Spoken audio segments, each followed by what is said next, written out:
Sanki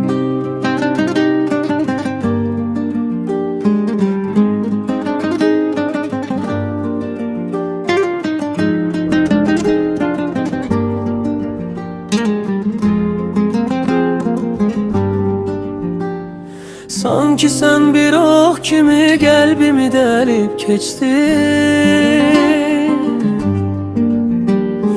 Ah mənə söylə niyə məni deyil onu seçtin. Məni yalanlarına inandırdın, çıxıb getdin. Yuvamızı yıxıb getdin. İndi sıra ona mı geldi?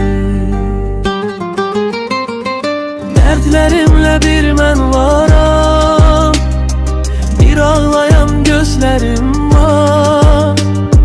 Kalbimdeki hatirenden acı dolu izlerin var. Bir mən bir de gözyaşımla yazdığım tek sözlerim var. Hayallarımı məndən aldın, indi sıra ona mı geldi?